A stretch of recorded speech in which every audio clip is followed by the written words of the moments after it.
الحمد للہ رب العالمین والعاقبۃ للمتقین والصلاة والسلام علی سید الانبیاء والمرسلین قال اللہ تعالی وتبارک فی القرآن المجید والفرقان الحمید بسم اللہ الرحمن الرحیم ان اللہ وملائکتہ یصلون علی النبی یا ایہا الذین آمنوا صلوا علیہ وسلموا تسلیما الصلاۃ والسلام علیک یا رسول اللہ وعلی آلک واصحابک یا محبوب رب العالمین الصلاۃ والسلام علیک یا رسول اللہ وعلی آلک واصحابک یا راحت العاشقین۔ تمام حمد و ثنا، تعریف و توصیف اللہ جل مجدہ الکریم کی ذات بابرکات کے لیے، جو خالق کائنات بھی ہے اور مالک شاشہات بھی۔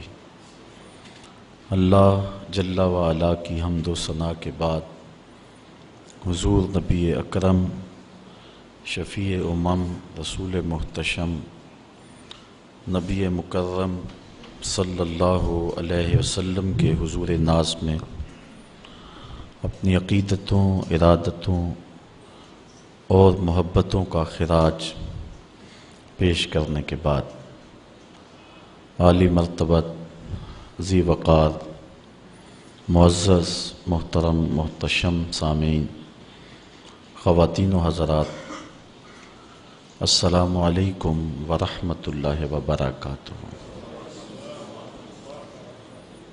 کتاب رحمت قرآن مجید سے جو آیت نور تلاوت کرنے کا شرف پایا ہے، اس پر کچھ گفتگو آپ کے گوش گزار کروں گا۔ اللہ تعالی میری زبان پر کلمۃ الحق جاری فرمائے۔ اللہ تعالی جل شانہ نے ہمیں بہت سارے کام کرنے کا حکم دیا۔ نماز، روزہ، حج، زکوٰۃ، دیگر اعمال صالحہ بجا لانے کا حکم نامہ مالک کی طرف سے ہمیں پہنچا ہے۔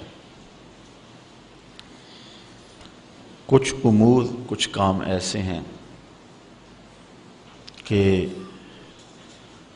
ہم نہیں کر سکتے، وہ کام مالک خود کرتا ہے۔ پیدا کرنا، رزق باہم پہنچانا، حیات اور ممات، بہت سارے امور مخلوق سے سر انجام نہیں ہو سکتے، اور کچھ کام ایسے کہ جو اللہ کی شان کے لائق نہیں۔ ہمیں سجدے کا حکم دیا گیا، لیکن وہ سجدے سے پاک ہے، اس لیے کہ وہ خود مسجود ہے۔ ہمیں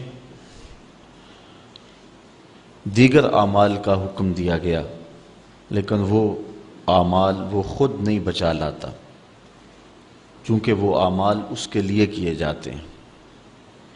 لیکن ایک عمل ایسا ہے کہ وہ خود بھی کرتا ہے اور ہمیں بھی کرنے کا حکم دیا ہے۔ وہ عمل کون سا ہے؟ ارشاد ہوا، ان اللہ وملائکتہ یصلون علی النبی، بے شک اللہ جل شانہ اور اس کے فرشتے عزت والے نبی پر درود بھیجتے ہیں۔ اے ایمان والو، تم اس عظیم المرتبت نبی پر درود بھی بھیجو اور خوب سلام بھی پڑھو۔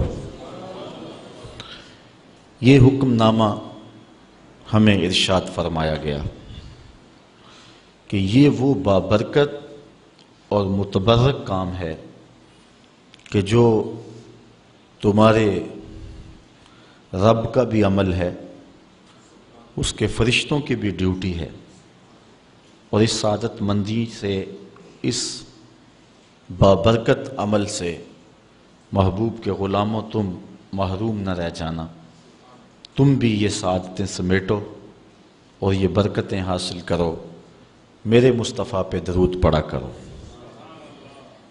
اب درود کیا ہے؟ صلاۃ کا معنی درود کر لیا اور فارغ ہو گئے۔ درود بھی اردو کا لفظ نہیں ہے، یہ کسی اور زبان کا لفظ ہے جو اردو میں مستعمل ہے۔ تو صلاۃ کا معنی درود کیا، تو درود کا معنی کیا ہے؟ تو ہمیں صلاۃ کے معنی ڈھونڈنے پڑیں گے کہ یہ جو حکم دیا گیا ہے اس کا مطلب کیا ہے۔ تو اسی آیت کریمہ کی تفسیر کتاب التفسیر بخاری میں دیکھیں، حضرت ابو العالیہ رضی اللہ تعالی عنہ سے مروی ہے کہ یہ جو مصطفیٰ کریم علیہ السلام پر درود پڑھنے کا حکم دیا گیا ہے، جس کو عربی میں صلاۃ اور کسی دوسری زبان میں درود سے تعبیر کرتے ہیں، اس کا مطلب کیا ہے، اس کا مفہوم کیا ہے؟ تو حضرت امام بخاری رضی اللہ تعالی عنہ نے اس کو حضرت ابو العالیہ رضی اللہ تعالی عنہ سے روایت کیا ہے۔ فَهِيَ مِنْهُ عَزَّ وَجَلَّ ثَنَاؤُهُ عَلَيْهِ عِنْدَ الْمَلَائِكَةِ وَتَعْظِيمُهُ، کہتے ہیں کہ صلاۃ کا یعنی درود کا مطلب جب اللہ کی طرف نسبت کر کے معنی کریں گے تو اس کا مطلب اور مفہوم یہ ہوگا کہ اللہ تعالیٰ فرشتوں کی مجمع میں محبوب کی ثنا کرتا ہے، محبوب کی تعریف فرماتا ہے۔ ثناؤہ علیہ عند الملائکہ و تعظیمہ، اور محبوب کی عظمت کو بیان کرتا ہے۔ تو ہر وہ عمل جس سے حضور علیہ السلام کی عظمت کو بیان کرنا مقصود ہو، ہر وہ کام جس سے حضور کی ثنا کرنا مقصود ہو، یہ صلاۃ کے درود کے زمرے میں آئے گا۔ حضرت علامہ محمود آلوسی شکری بغدادی علیہ رحمہ تفسیر روح المعانی میں صلاۃ کا مفہوم بیان کرتے ہوئے ارشاد کرتے ہیں، وَتَعْظِيمُهُ إِيَّاهُ فِي الدُّنْيَا بِإِعْلَاءِ ذِكْرِهِ وَإِظْهَارِ دِينِهِ وَإِبْقَاءِ الْعَمَلِ بِشَرِيعَتِهِ وَفِي الْآخِرَةِ بِتَشْفِيعِهِ فِي أُمَّتِهِ، کہتے ہیں اس کا مفہوم یہ ہے کہ دنیا کے اندر حضور علیہ السلام کی عظمت کو بیان کیا جائے اس انداز سے کہ حضور کے ذکر کو بلند کیا جائے اور حضور کے دین کے ظہور و غلبے کے لیے کوشش کی جائے، وَإِبْقَاءِ الْعَمَلِ بِشَرِيعَتِهِ، اور حضور کی شریعت پر عمل کا دوام کیا جائے، وَفِي الْآخِرَةِ بِتَشْفِيعِهِ فِي أُمَّتِهِ، اور آخرت کے اندر اس کا مفہوم یہ ہے کہ حضور علیہ السلام شفاعت کے بازو کھولیں گے اور امت کو بخشوا لیں گے۔ یہ مفہوم حضرت علامہ محمود آلوسی بغدادی علیہ رحمہ بیان فرماتے ہیں۔ پہلا مفہوم میں نے حدیث سے بیان کیا، دوسرا مفسر کی رائے ہے، تیسرا لغت کا امام اس آیت کریمہ کی تشریح کیا کرتا ہے۔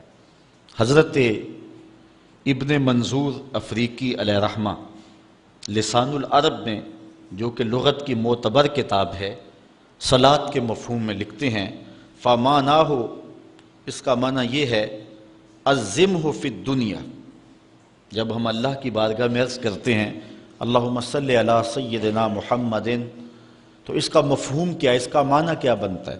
تو فرماتے ہیں فَمَانَاهُ، اس کا معنی یہ ہے، عَظِّمْهُ فِي الدُّنْيَا، اے اللہ دنیا کے اندر محبوب کی عظمت کو اور بلند کر دے۔ کیسے بلند کر دے؟ بے اعلاء ذکر ہی، کہ محبوب کے ذکر کو علو اور مرتبت اور شان و شوکت عطا کر دے، وَإِظْهَارِ دَعْوَتِهِ، اور حضور کی دعوت کو پھیلا دے اور پوری دنیا پہ غالب کر دے، وَإِبْقَاءِ شَرِيعَتِهِ، اور حضور کی شریعت کو دوام بخش دے، وفی الآخرۃ بتشفیعہ فی امتہ، اور آخرت کے اندر اس کا وہی مفہوم جو علامہ آلوسی بغدادی نے کیا کہ حضور علیہ الصلوۃ والسلام کو جو حق شفاعت دیا جائے گا، اس کے لیے اللہ سے دعا مانگنا۔ اور حضور نے خود ارشاد فرمایا کہ میرے لیے وسیلے کی دعا مانگو۔ یہ جو ہم اذان کے بعد دعا مانگتے ہیں کہ اے اللہ ہمارے آقا و مولا کو مقام وسیلہ عطا فرما، اور حضور علیہ السلام کے لیے یہ دعا مانگنا ہے، اور حضور مقام محمود پہ جلوہ فروز ہوں گے، اور وہاں حضور کو خاص کلمات دیے جائیں گے جو اس سے قبل نہ کسی نے بولے ہیں نہ اس کے بعد کوئی استعمال کرے گا۔ وہ حضور کو القاء کیے جائیں گے، اور ان خاص لفظوں سے حضور اللہ کی تعریف فرمائیں گے، اللہ کی حمد بولیں گے، اور اس حمد کے صلے میں اللہ تعالیٰ محبوب سے فرمائے گا محبوب مانگتا ہے جو میں تجھے عطا کرتا ہوں۔ تو حضور کیا مانگیں گے؟ خود فرمایا کہ ہر نبی کو اللہ نے دعا کا کوٹا دیا ہے، اس نے وہ دعا دنیا پر ہی مانگ لی، لیکن میں نے اپنی دعا کو آخرت کے لیے بچا کے رکھا ہے، اور وہ کیا ہے کہ میں گناہ گاروں کی شفاعت کے لیے اللہ کے حضور عرض کروں گا۔ یہاں امام اہل محبت امام احمد رضا خان فاضل بریلوی کا انداز دیکھیے، پیش حق مجدہ شفاعت کا سناتے جائیں گے، آپ روتے جائیں گے ہم کو ہنساتے جائیں گے، وسعتیں دی ہیں خدا نے دامن محبوب کو، جرم کھلتے جائیں گے اور وہ چھپاتے جائیں گے۔ جب دامن شفاعت کھولیں گے تو بڑے بڑے گناہ گار اس شفاعت کی پناہ میں آ جائیں گے، بلکہ شفاعت کا جب دامن کھلے گا تو نیکوکار بھی گناہ گاروں کی صفوں میں شامل ہونے کی کوشش کریں گے کہ ہم حضور کی شفاعت کے حقدار بن جائیں۔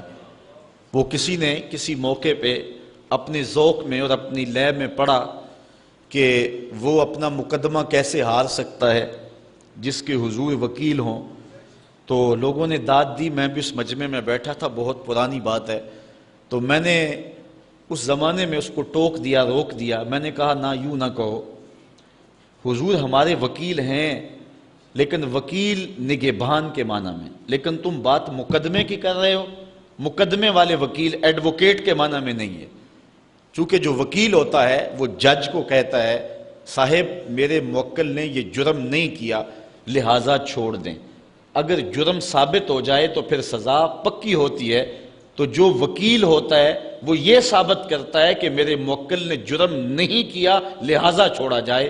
حضور ہمارے وکیل نہیں ہیں، ہمارے شفیع ہیں۔ وکیل کہتا ہے جرم نہیں کیا چھوڑ دے، اور شفیع کہتا ہے سب کچھ کیا ہے میرا آنا دیکھ لے۔ حضور وکالت نہیں فرمائیں گے، حضور شفاعت فرمائیں گے، اور حضور کی شفاعت سے بڑے بڑے گناہ گاروں کو نجات ملے گی۔ شفاعتی لأہل الکبائر من امتی، حضور فرماتے ہیں کہ میں امت کے بڑے بڑے گناہ گاروں کی سفارش کروں گا۔ تو یہ حضور علیہ السلام کو حق دیا جائے گا آخرت کے میدان میں، اور آقا کریم علیہ السلام سجدے میں سر رکھیں گے۔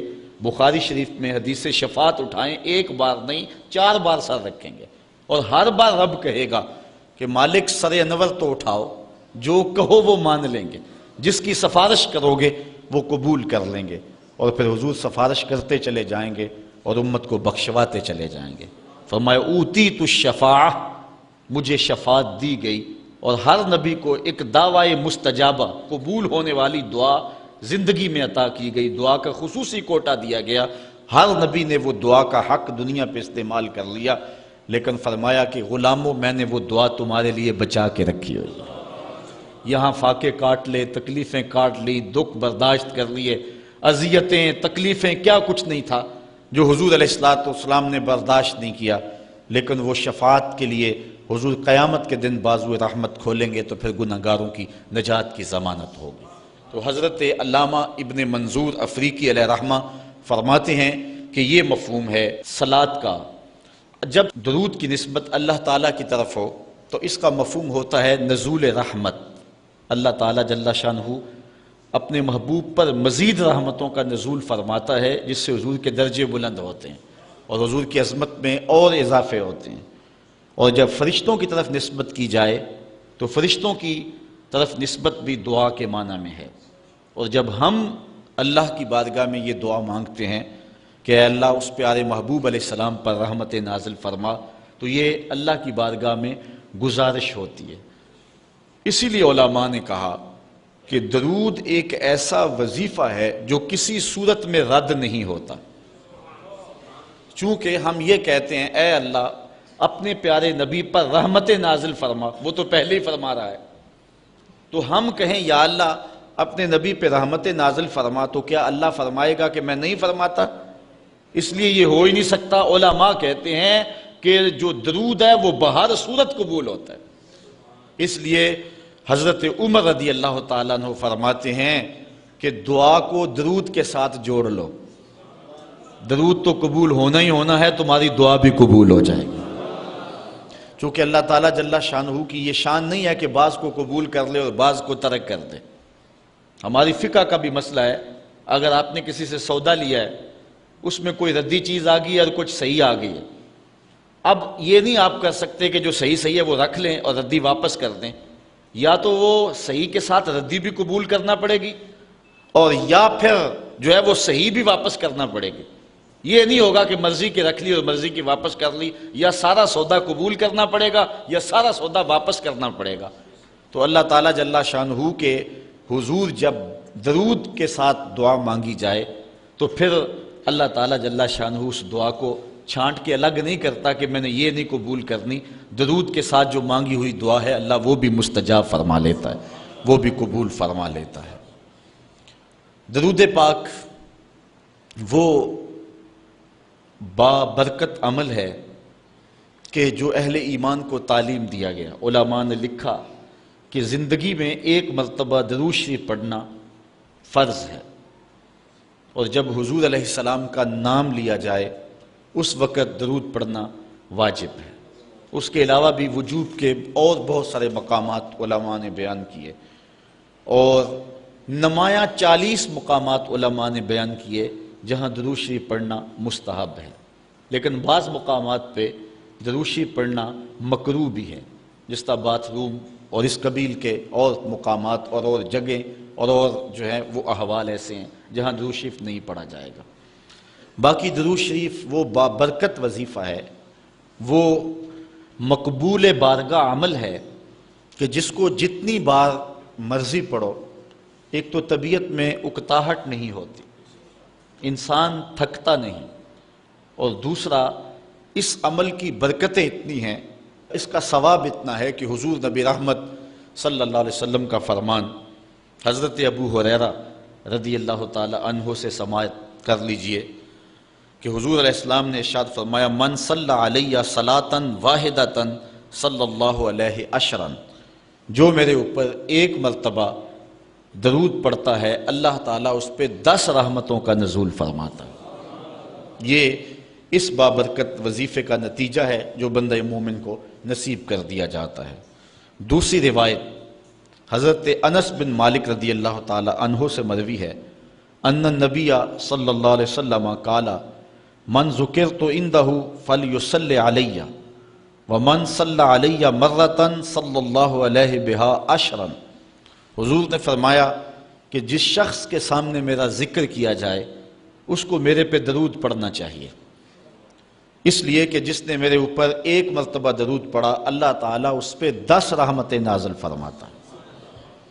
علماء نے ایک بڑی خوبصورت بات لکھی، وہ کہتے ہیں کہ اصل درود پڑھ کر کے اپنے لیے رحمتیں طلب کرنا ہوتا ہے رب سے، کیونکہ مصطفیٰ کریم علیہ الصلوۃ والسلام ہمارے درود کے محتاج، بندہ کہ میں درود پڑھ رہا ہوں، جب ہم نہیں تھے اس وقت بھی مصطفیٰ پہ درود پڑھا جا رہا تھا، جب کائنات کو خلط وجود بھی نہیں دیا گیا تھا مصطفیٰ پہ درود اس وقت بھی پڑھا جا رہا تھا۔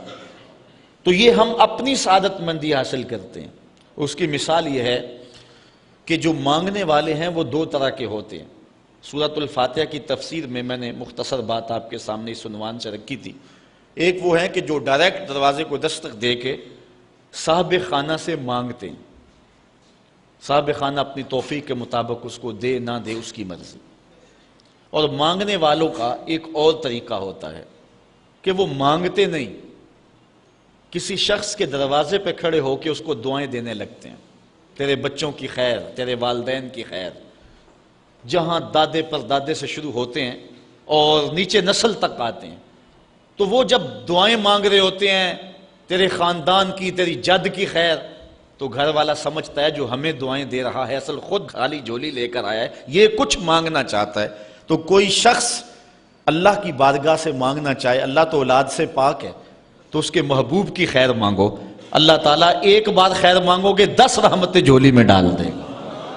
تو یہ مانگنے کا ایک مہذب طریقہ ہے جو اہل ایمان مانگتے ہیں۔ اس لیے اگر سارے وظیفے چھوڑ کے صرف درود پڑھا جائے تو یہ کیسا عمل ہے۔ حضرت ابی بن کعب رضی اللہ تعالیٰ عنہ سے مروی روایت ابھی آ رہی ہے، آپ دیکھیں گے کہ یہ کتنا بابرکت وظیفہ ہے جس کی تعلیم حضور ارشاد فرما رہے ہیں۔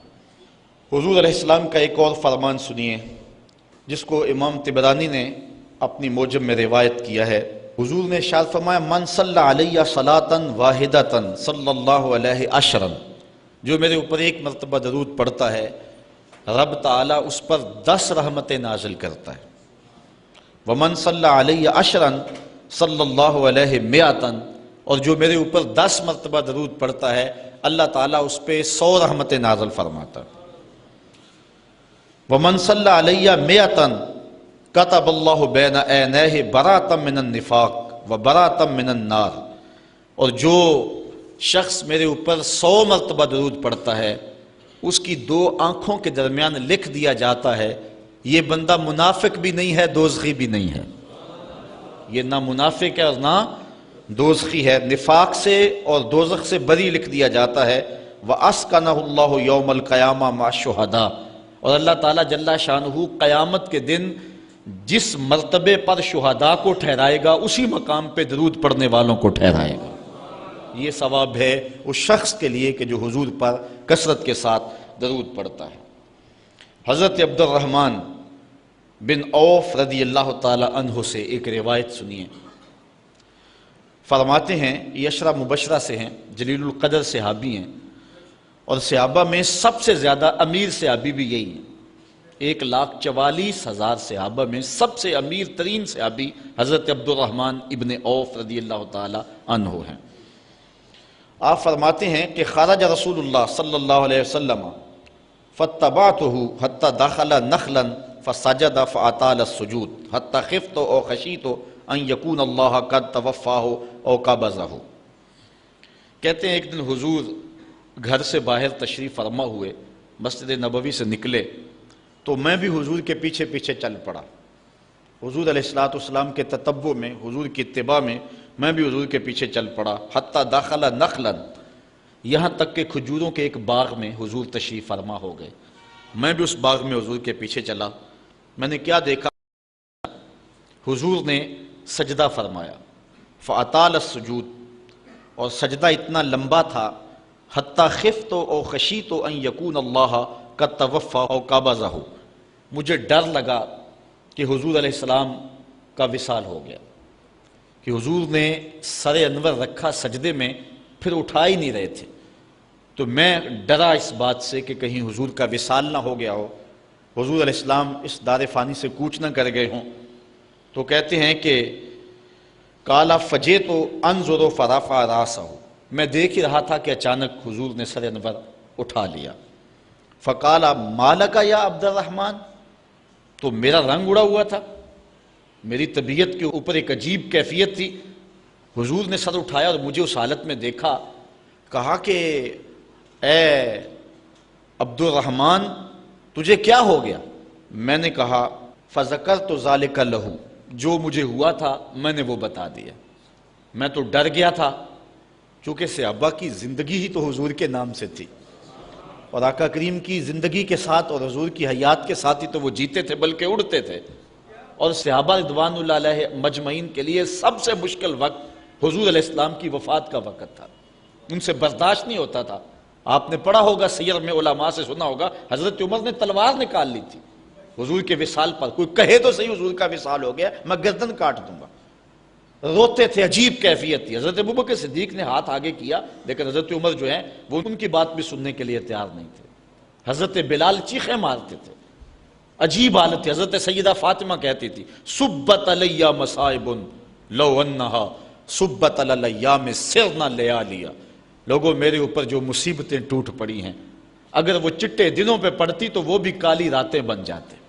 اتنی مصیبتیں آ گئی۔ حضور علیہ السلام کے وصال پر یہ صحابہ کی کیفیت۔ حضرت زید بن عبداللہ اپنے باغ کو پانی دے رہے تھے، حضرت امام زرقانی نے لکھا ہے ان کے بیٹے نے جا کے کہا کہ ابا جی کوئی بات سنی ہے؟ انہوں نے کہا بتاؤ بیٹے کیا ہوا ہے؟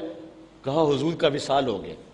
تو حضرت زید نے یوں ہاتھ اٹھائے اور سنو انہوں نے کیا کہا، اللہم اذہب بصری حتی لا ارا بعد حبیبی محمد احدا، اے اللہ مجھے اندھا کر دے، مجھے نابینا کر دے۔ آنکھوں کے چراغ روشن اس لیے تھے کہ تیرے رسول کو دیکھتا تھا، اب حضور اگر اس دنیا سے چلے گئے تو میں نے آنکھوں کی چراغ کیا کرنے؟ تو اللہ تعالیٰ نے ان کی دعا قبول فرما لی اور وہ فوراً نابینا ہو گئے۔ کسی نے بعد میں ان کے پاس جا کے افسوس کیا کہ تمہاری آنکھوں کی بینائی جاتی رہی ہے، بڑا افسوس ہوا ہے۔ وہ فرمانے لگے تمہیں ہوا ہوگا، مجھے تو کوئی نہیں ہوا، میں تو حضور کے بغیر کسی کو دیکھنا ہی نہیں چاہتا۔ اور اعلیٰ حضرت فرماتے ہیں کون نظروں پہ چڑھے دیکھ کے تلوا تیرا، جس نے آپ کو دیکھا پھر وہ کسی کو جو ہے وہ اور کیوں دیکھے۔ تو یہ صحابہ کی کیفیت تھی۔ بلکہ غدابہ نامی اونٹنی جس پہ حضور سواری کیا کرتے تھے، کتب میں آتا ہے، صحیح روایات ہیں، وہ حضرت فاطمہ زہرا کی دہلیز پر سر رکھ کے رویا کرتی تھی۔ اور وہ یافور نامی دراز گوش جس پہ حضور سواری کیا کرتے تھے، جس کو ہم اپنی زبان میں گدھا کہہ لیتے ہیں لیکن نسبت رسول سے ہوگی تو پھر اس کو دراز گوش کہیں گے، تو وہ قبیلہ بنو سلیم کے کنویں میں چھلانگ لگا کے مر گیا کہ جب حضور چلے گئے ہیں تو ہم نے جی کے کیا لینا ہے۔ یہ کیفیت جانوروں کی تھی۔ اللہ اکبر۔ تو حضور کی جدائی کا صدمہ کون برداشت کرے؟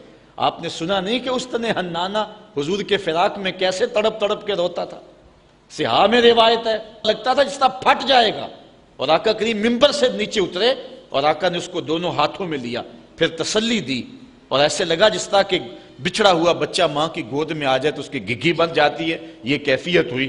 پھر حضور منبر پہ جلوہ فراز ہوئے اور صحابہ سے مخاطب ہو کے کہا لو لم افعل ھکذا لھن الی یوم القیامہ، اگر میں اپنے عاشق زار کو منبر سے اتر کے یوں تسلی نہ دیتا تو یہ لکڑی کا ستون قیامت تک روتا ہی رہتا۔ اللہ اکبر۔ یہ ہے حضور کے پیار کی کیفیت۔ ان کے لیے مشکل مرحلہ تھا۔ تو حضرت عبد الرحمن ابن عوف رضی اللہ تعالیٰ عنہ کہتے ہیں میں نے جو میرے پہ بیتی تھی نا، جو میری حالت ہوئی تھی، میں نے صاف صاف عرض کی حضور میں تو بہت پریشان ہوا تھا۔ تو حضور نے فرمایا فقال ان جبرائیل علیہ السلام قال لی، سنو کہ جبریل امین میرے پاس آئے اور انہوں نے مجھے آ کے کہا الا ابشرک ان اللہ عز وجل یقول، کہ حضور میں آپ کو بشارت نہ دوں کہ رب کیا کہتا ہے؟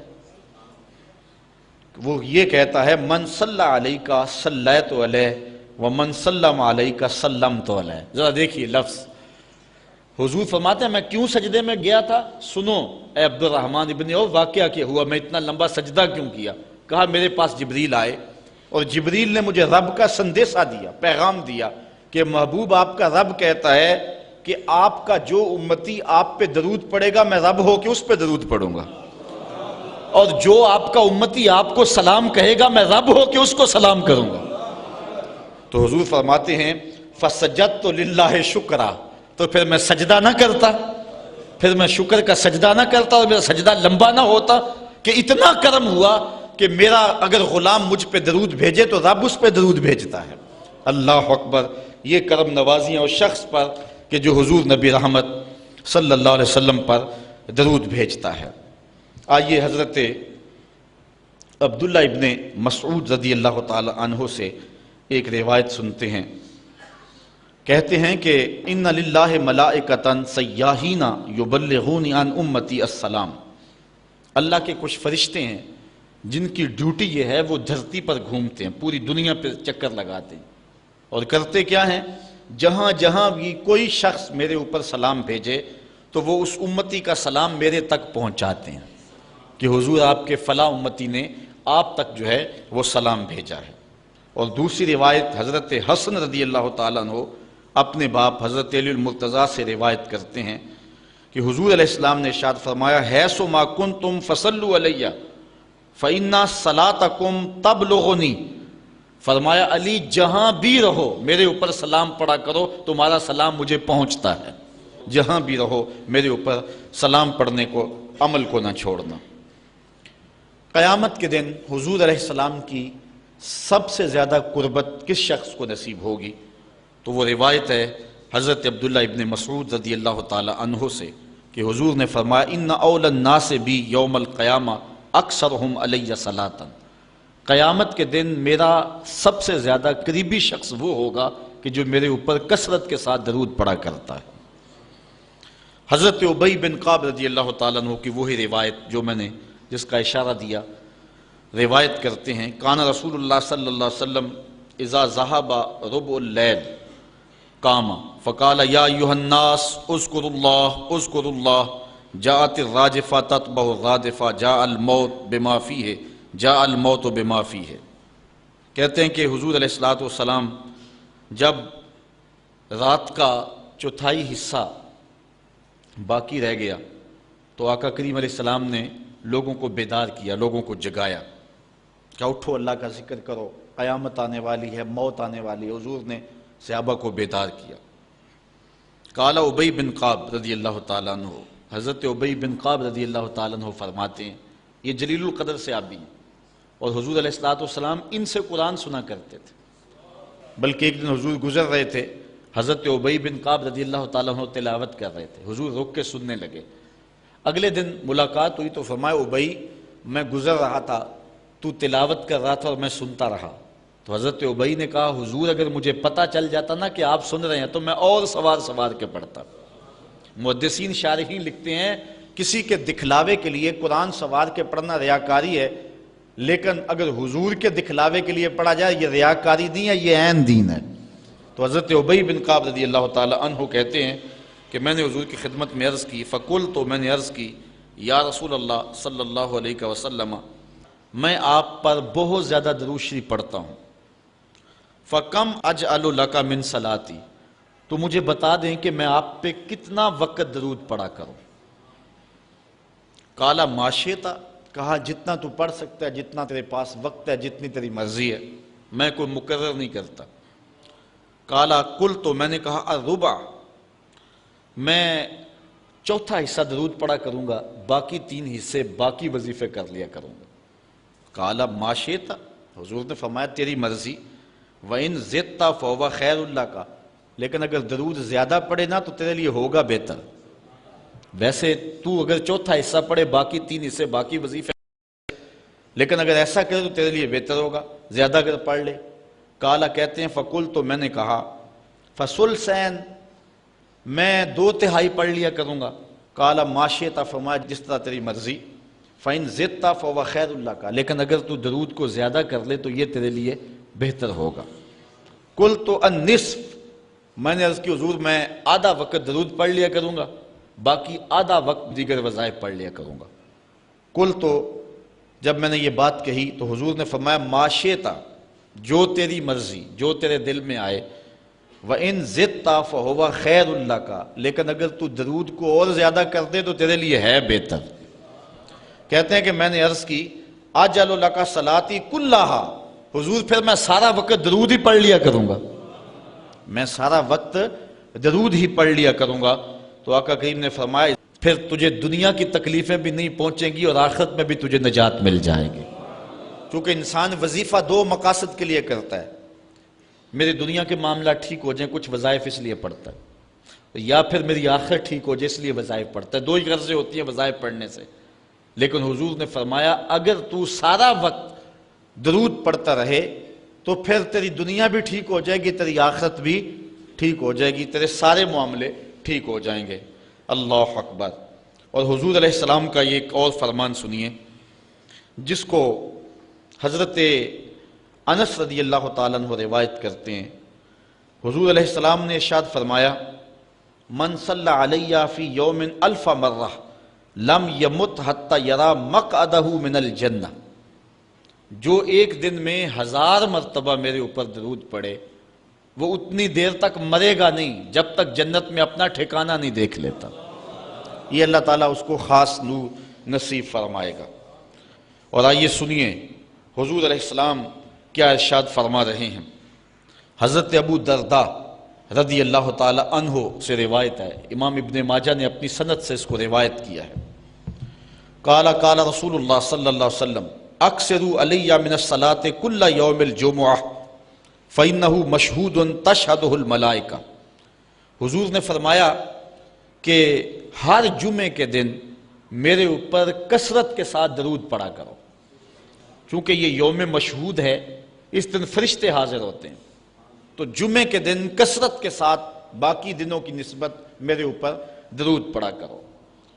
تو وَإِنَّ أَحَدًا لَن يُصَلِّيَ عَلَيَّ إِلَّا أُرِدَتْ عَلَيَّ صَلَاتُهُ حَتَّى يَفْرُغَ مِنْهَا، اس لیے کہ تم میں سے جو کوئی میرے اوپر درود پڑھتا ہے جب تک فارغ نہیں ہو جاتا اس کا درود جو ہے وہ میرے اوپر پہنچا دیا جاتا ہے۔ کالا، تو حضرت ابو درداء کہتے ہیں قل، تو میں نے کہا وبعد الموت، حضور جب آپ اس دنیا سے چلے جائیں تو کیا اس کے بعد بھی یہ وظیفہ اور یہ عمل جاری رکھیں؟ حضرت ابو درداء رضی اللہ تعالی عنہ نے جو ہے یہ وضاحت حضور سے پوچھی، اور یہ بھی بڑے جلیل القدر صحابی ہیں، بلکہ صحابہ میں سے انتہائی متقی اور پرہیزگار صحابی ہیں۔ بلکہ حضرت ابو درداء کے بارے میں آتا ہے کہ فجر کی نماز پڑھ کے جلدی چلے جاتے تھے۔ ایک دن حضور نے روک کر کے کہا ابو درداء کاہے کی جلدی ہوتی ہے کہ رکتے بھی نہیں، بہت جلدی چلے جاتے ہو؟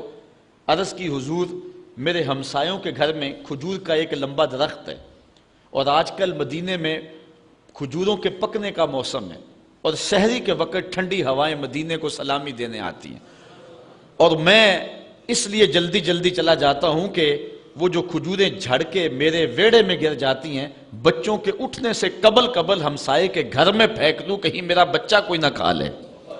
اور ہماری سڑک سے گنے کی ٹرالی گزر کے تو دیکھیں، یہ دیکھیے حضور علیہ السلام کے صحابی کا عمل اور ان کی زندگی کے معمولات۔ یہ ہے حضرت ابو درداء رضی اللہ تعالیٰ عنہ، کہتے ہیں میں نے حضور سے کہا حضور جب آپ اس دنیا سے چلے جائیں گے تو کیا پھر بھی درود آپ کو بھیجیں اور پھر بھی آپ پر پہنچتا رہے گا؟ تو سنو حضور نے کیا کہا۔ حضور نے فرمایا ان اللہ حرم علی الارض ان تاکل اجساد الانبیاء علیہم الصلاۃ والسلام، اللہ تعالیٰ نے مٹی پر حرام کر دیا ہے کہ وہ نبیوں کے جسموں کو کھائے۔ نبی قبروں میں زندہ ہوتے ہیں اور ان کو رزق بھی دیا جاتا ہے۔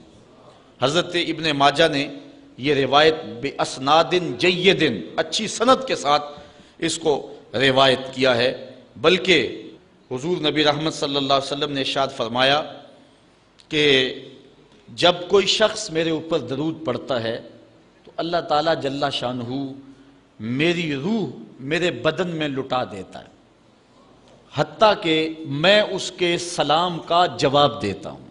وہ کیا کسی نے کہا، شعر تو سادہ سا ہے لیکن اس حدیث کا ترجمہ ہے۔ وہ کسی شاعر نے کہا تھا کہ درود پڑھنے سے ثواب ملتا ہے اور سلام پڑھنے سے جواب ملتا ہے۔ اگر کوئی شخص حضور کی بارگاہ میں سلام پیش کرے تو اس کا جواب ملتا ہے، اور اہل حق حضور علیہ السلام کی بارگاہ میں اس سلام کو محسوس کرتے ہیں۔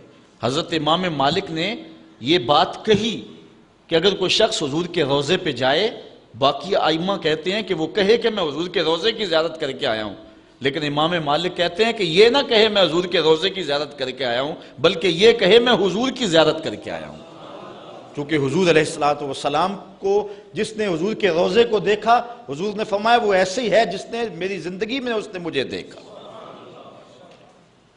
حضرت شیخ سید احمد کبیر الرفائی رحمت اللہ تعالی علیہ بہت بڑے بزرگ گزرے، ساری زندگی حضور پر کثرت کے ساتھ درود پڑھا، اور حضور علیہ السلام کی طرف سے جو باطن میں جواب آتا رہا اس کو موصول کرتے رہے۔ اللہ تعالیٰ جل شانہ نے توفیق دی، پھر دیار نور میں حاضر ہوئے۔ 555 ہجری کا یہ واقعہ ہے۔ اس کو تمام مکاتب فکر کے لوگوں نے سوائے ایک مکتبہ فکر کے اپنی کتابوں میں لکھا ہے۔ تبلیغی جماعت والوں نے اپنے شیخ الحدیث زکریا سہارنپوری نے کتاب الحج میں لکھا ہے، باقی لوگوں نے بھی لکھا ہے، درجنوں تذکرہ نگاروں نے اس واقعہ کو بیان کیا ہے، اور اس کی صحت پر اہل علم کو کوئی اختلاف نہیں ہے۔ 555 ہجری کی بات ہے کہ وہ حضور کے روضے پہ بنفس نفیس حاضر ہوئے، اور حاضر ہو کے انہوں نے جو حضور کی بارگاہ میں عرض کی، چونکہ سید تھے، حضور کی اولاد تھی، کہا کہ حضور ساری زندگی میری روح سلام لے کے آپ کی خدمت میں حاضر ہوتی تھی اور آپ کا روحانی جواب وصول کرتی تھی، آج آپ کا بیٹا بنفس نفیس خود حاضر ہو گیا، آج میں روحانی جواب نہیں لوں گا، اور حضور کے روضے کے سامنے کھڑے ہو گئے اور ادب سے سلام پیش کیا۔ پھر کیا ہوا، 70,000 لوگ مسجد نبوی میں موجود تھے جنہوں نے دیکھا حضور نے دست انور روضہ انور سے باہر نکال دیا، اور حضرت شیخ سید رفاعی رحمۃ اللہ تعالی علیہ نے حضور کے دست کرم کا بوسہ لیا۔ حضرت غوث اعظم شیخ عبد القادر جیلانی علیہ رحمہ فرماتے ہیں اتفاق سے اس دن میں بھی موجود تھا، اور کہتے ہیں کہ حضرت امام رفاعی کے صدقے سے حضور کے دست اقدس کی زیارت میں نے بھی کر لی۔ اللہ اکبر! یہ حضور علیہ السلام کا شفقت فرمانا ہے ان لوگوں پر جو حضور علیہ السلام پر کثرت کے ساتھ درود پڑھتے ہیں۔ جن لوگوں نے حضور علیہ السلام کے اوپر درود پڑھنا معمول بنایا ہے، یہ موضوع اپنے دامن میں بڑی وسعت رکھتا ہے، ان پر بڑے بڑے کرم ہوئے۔ آج کا جو عنوان ہے صلو علیہ وآلہ، یہ شیخ سعدی کی مارکۃ الآراء ایک ربائی کا آخری مصرع ہے، اور متواتر صدری روایات کے مطابق حضرت شیخ سعدی شیرازی چونکہ بہت بڑے شاعر تھے اور قادر الکلام شاعر تھے، آج صدیاں گزرنے کے بعد بھی آپ کی گلستہ اور بوستہ اور کریمہ آج بھی اسی طرح مقبول ہے جس طرح صدیوں قبل تھی۔ ورنہ کسی زمانے میں فردوسی کا شاہ نامہ پڑھا جاتا تھا، لیکن آج دنیا کو اور نئی نسل کو فردوسی کے شاہ نامے کا پتہ بھی نہیں ہے۔ لیکن کوئی بھی فارسی مذاق رکھنے والا ہو وہ شیخ سعدی سے ناآشنا نہیں ہو سکتا۔ ان کو جو مقبولیت تامہ ملی ہے، ایسے قادر الکلام شاعر کہ جس عنوان پر بھی آتے حد کرتے چلے جاتے۔ حضرت شیخ سعدی شیرازی اگر حضور کی مدح میں قلم اٹھاتے ہیں تو ان کا اسلوب بڑا خوبصورت ہے۔ کریم السجایا جمیل الشیم نبی البرایا شفیع الامم، زباں تا بود در دہاں جائے گیر ثنائے محمد بود دل پذیر، حبیب خدا اشرف انبیاء۔ اگر لکھتے ہیں تو حد کرتے چلے جاتے۔ اب انہوں نے حضور کا قصیدہ لکھنا شروع کیا، اور کیا لکھتے ہیں؟ بلغ العلا بکمالہ۔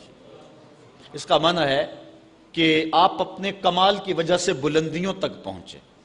کشف الدجا بجمالہ، اور آپ کے چراغ حسن نے اندھیروں کو دور کر دیا۔ حسنت جمیع خصالہ، اور آپ کی ساری خوبیاں با کمال ہیں۔ ربائی کو ربائی اس لیے کہتے ہیں کہ وہ 4 اشعار پر مشتمل ہوتی ہے۔ اب 3 اشعار کے اندر بھی جو ہے وہ مضمون تھا وہ مکمل ہو گیا، اور انسان جب مضمون کو مکمل کر لے تو اس وقت پھر نیا جملہ لانا اس کے لیے مسئلہ بن جاتا ہے کہ آگے لکھے تو کیا لکھے، مضمون تو مکمل ہو گیا۔ اب یہاں کیا تھا؟ بلغ العلا بکمالہ کشف الدجا بجمالہ حسنت جمیع۔ اگر اس کا معنی ذہن میں ملحوظ رکھیں تو آگے جو چوتھا جملہ ہے اس پہ آپ کو لطف آئے گا۔ بلغ العلا بکمالہ، وہ اپنے کمال سے، اپنی طاقت پرواز سے، اپنی قوتوں سے، اللہ کی دی ہوئی عطا سے وہاں تک پہنچے جہاں تصور بھی نہیں پہنچ سکتا۔ کشف الدجا بجمالہ، ان کے جمال نے کائنات میں اجالے پھیلا دیے، روشنیاں کر دی، اندھیرے چھٹ گئے۔ پھر آخر میں حسنت جمیع خصالہ، کیا بتائیں، ان کی ہر خوبی، ہر خو و خصلت ہی اچھی ہے۔ اب بات تو مکمل ہو گئی، لیکن ربائی چاہتے تھے۔ شیخ سعدی پریشان ہے، اسی پریشانی میں نیند آ گئی، سوئے تو حضور کا دیدار ہوا۔ فرمایا سعدی آگے کہتے کیوں نہیں ہو؟ صلو علیہ وآلہ، صلو علیہ وآلہ۔ اور بنتا ہی یہ ہے۔ میں اصل خود بھی شاعری سے تعلق رکھتا ہوں، کسی زمانے میں کچھ لکھا بھی ہے، لیکن یہاں تھوڑا سا میں آپ کو اپنے ساتھ اس لیے سفر کروا رہا ہوں کہ آپ اقبال کے دیس کے باسی ہیں، اس لیے آپ سے ایسی باتیں میں کر لیتا ہوں، ورنہ بعض کا یہ ایسی باتیں نہیں چھیڑتی، یہ مشکل ہوتی ہیں، لیکن آپ لوگوں کے خمیر اور مزاج کے اندر جو ہے یہ لذت اور یہ چاشنی موجود ہے۔ اب ذرا توجہ کیجئے۔ بلغ العلا بکمالہ، وہ بلندیوں پر پہنچ گئے۔ کشف الدجا بجمالہ، اپنے جمال سے اندھیرے چھٹا دیے، دور کر دیے۔ حسنت جمیع خصالہ، کیا بتائیں، ان کی ہر خوبی ہی با کمال ہے۔ تو جب ہر خوبی با کمال ہے تو پھر جی نہیں چاہتا کہ پڑھو صلو علیہ وآلہ، یعنی پھر دل اچھلتا ہے، روح پکارتی ہے، جو اتنی خوبیوں کا منبع و مصدر ہے، اتنے کمالات کا جامع ہے، جس کے دم سے اندھیرے چھٹ گئے، جس کے دم سے کائنات میں اجالے پھیل گئے، تو پھر کیوں جی نہیں چاہتا کہ اس نبی پر درود پڑھا جائے؟ صلو علیہ وآلہ، آؤ اس نبی پہ درود پڑھو، اس نبی پہ سلام پڑھو، اس نبی پہ بھی درود پڑھو، اس کی آل پہ بھی درود پڑھو۔ بلغ العلا بکمالہ، کشف الدجی بجمالہ، حسنت جمیع خصالہ، صلو علیہ وآلہ۔ میں درود شریف کے عنوان سے اپنی گفتگو کو ختم کروں اور امام بوصیری کا ذکر نہ کروں تو یہ ناانصافی ہوگی۔ حضرت امام بوصیری فالج زدہ ہیں، ساری زندگی بادشاہوں کے قصیدے لکھے ہیں، ساری زندگی بادشاہوں کی کہانیاں بیان کی ہیں، ان سے اعزازات پائے ہیں، تکریمات پائی ہیں، لیکن عمر کا آخری حصہ آیا، جسم فالج زدہ ہو گیا، سارے چھوڑ گئے۔ تنہائی، بیماری اور غربت، یہ تین چیزیں اگر اکٹھی ہو جائیں تو ان کو کاٹنا بڑی قیامت ہوتی ہے۔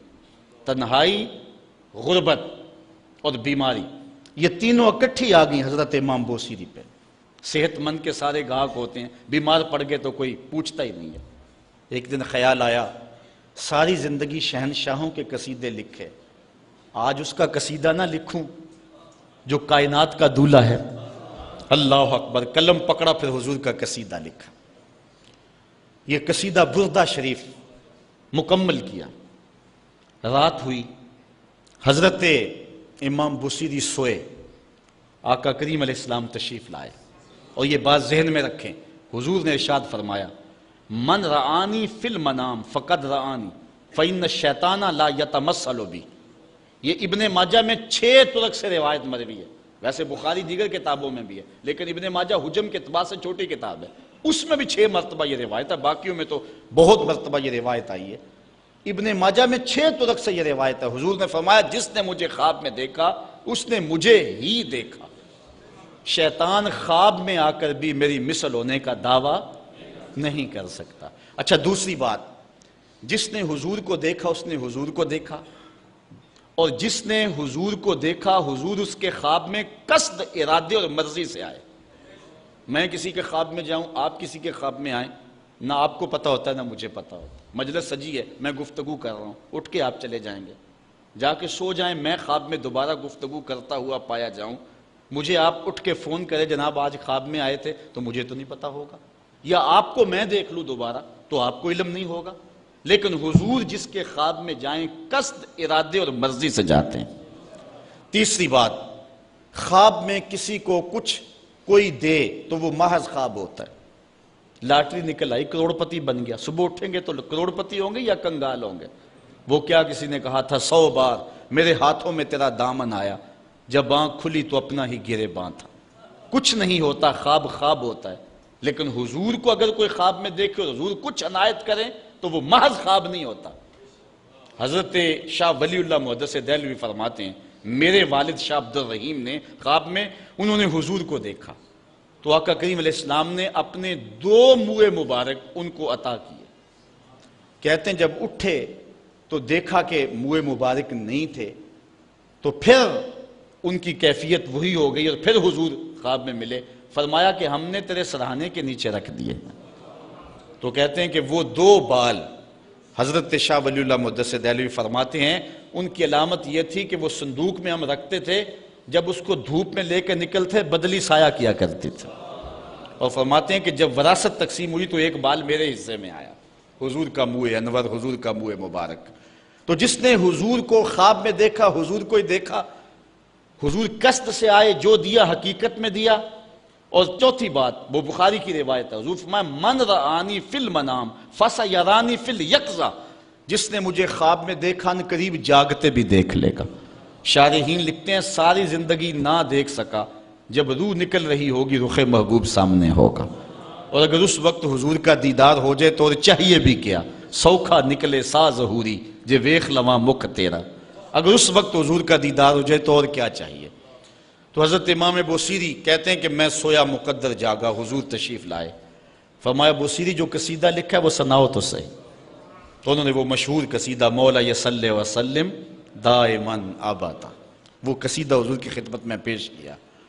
تو آقا کریم علیہ السلام نے اپنا دست شفا ان کے بدن پہ پھیرا، اور حضور نے اپنی چادر اتار کر کے حضرت امام بوصیری کو دے دی۔ بردہ عربی میں کہتے ہیں جو ہے وہ چادر کو، اسی لیے اس قصیدے کو قصیدہ بردہ کہتے ہیں، وہ قصیدہ جس کی جزا میں چادر عنایت ہوئی تھی۔ حضرت امام بوصیری جب اٹھے تو بالکل ٹھیک تھے، چادر اوڑی اور مسجد میں نماز پڑھنے کے لیے جا رہے ہیں۔ راستے میں ایک درویش کھڑا تھا، کہا بوصیری رات والا قصیدہ تو سناؤ جو تم نے لکھا ہے۔ حضرت بوصیری کہتے ہیں میں نے لکھا تھا اور کسی کو پتہ نہیں تھا۔ میں نے کہا کون سا قصیدہ؟ کہنے لگے بھولے نہ بنو جو حضور کو سنایا تھا۔ کہنے لگے کہ میں نے کہا کہ تجھے کیسے پتہ ہے؟ کہا بتاؤں یہ چادر کون سی ہے؟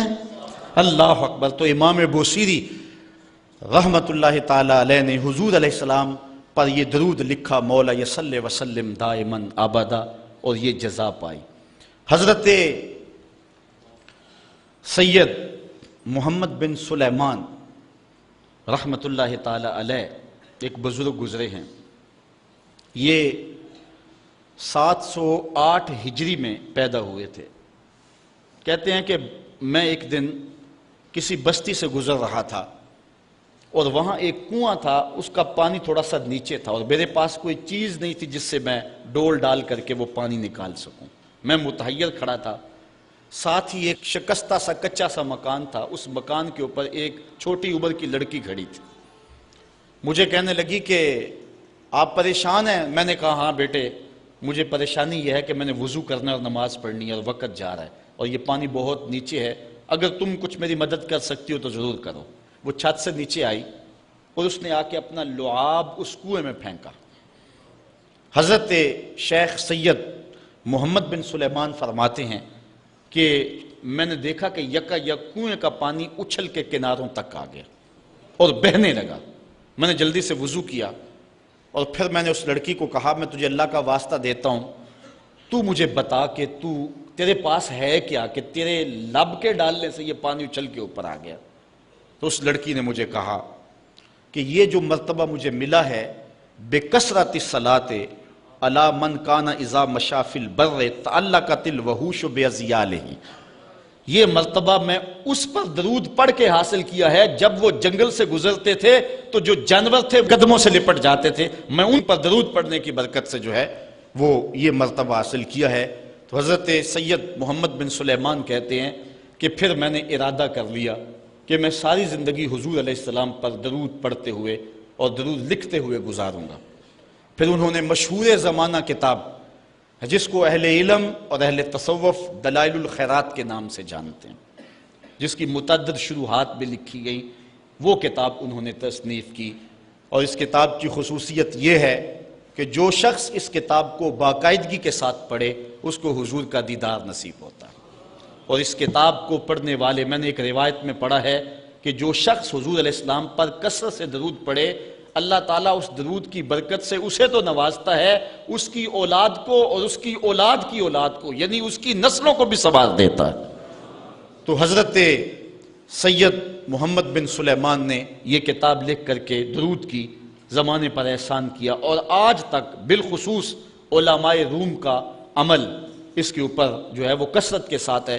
لیکن یہاں بھی جو ہے وہ ہمارے بر صغیر پاک و ہند میں بھی دلائل الخیرات پر لوگوں کے بہت زیادہ عمل ہے۔ میرے والد گرامی اللہ ان کی قبر پہ کروڑوں رحمت نازل فرمائے، انہوں نے 37 سال تک بلا ناغہ دلائل الخیرات کا وظیفہ کیا ہے، اور یہ جو کچھ بھی ہے وہ کیا کسی نے کہا تھا میں جو کچھ بھی ہوں ان کی توجہ کا روپ ہوں، میری زندگی تیرے پیار کا انعام ہی تو ہے۔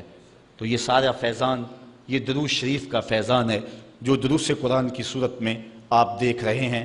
حضرت سید محمد بن سلیمان رحمت اللہ تعالی علیہ کا پھر انتقال ہو گیا اور سوس نامی ایک بستی کے اندر ان کو دفن کر دیا گیا۔ پھر اس کے بعد 77 سال کے بعد ان کو وہاں سے مراکش منتقل کیا گیا، اور آپ کو جب دفن کیا گیا، اور یہ بات اخبار مشہورہ میں سے ہے کہ آپ کی قبر کی مٹی سے درود کی برکت کی وجہ سے کستوری جیسی خوشبو آیا کرتی تھی، اور جب اتنے طویل عرصے کے بعد ان کو قبر سے نکالا گیا تو جب وہ فوت ہوئے تھے تو انہوں نے تھوڑی دیر پہلے حجامت بنائی تھی، اور جب لحد سے ان کو نکالا گیا 77 برس بعد تو ایسے لگتا تھا کہ جس طرح ابھی خط کروایا ہے، اور لوگوں نے ان کے جسم کو انگلی لگا کر کے دیکھا تو جس طرح ایک زندہ شخص کے جسم کو انگلی لگائیں تو خون ہٹ جاتا ہے اور جگہ زرد ہو جاتی ہے، تو ایسے ہی لوگوں نے پایا کہ جگہ زرد ہو گئی، پھر انگلی اٹھائی تو جو ہے وہ پھر وہاں دوبارہ سرخی آنے لگی۔ تو اس شخص نے بتایا کہ یہ دیکھو کیا ہے، تو پھر جو بھی زیارت کرنے آتا وہ انگلی لگا کے دیکھتا اور اس طرح دباتا آپ کی جلد کو، اور وہ زرد ہو جاتی اور پھر دوبارہ خون آتا، تو پھر ان کی زیارت بند کر دی گئی اور وہاں سوس سے اٹھا کر کے ان کو مراکش کے اندر دفن کیا گیا۔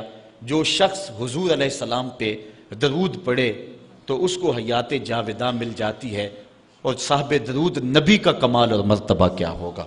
تو فرمایا ان اللہ و ملائکتہ یصلون علی النبی یا ایھا الذین آمنوا صلوا علیہ وسلموا تسلیما۔ آؤ ہم حضور کی بارگاہ میں پورے ادب سے ہدیہ درود پیش کریں۔ الصلاۃ والسلام علیک یا رسول اللہ وعلی آلک واصحابک یا محبوب رب العالمین۔ آفاق کے ہر گوشے میں قرآن سنا کر دم لینا، اب رکنا نہیں، اب تھمنا نہیں، فردوس میں جا کر دم لینا، آفاق کے ہر گوشے میں قرآن سنا کر دم لینا، اب رکنا نہیں، اب تھمنا نہیں۔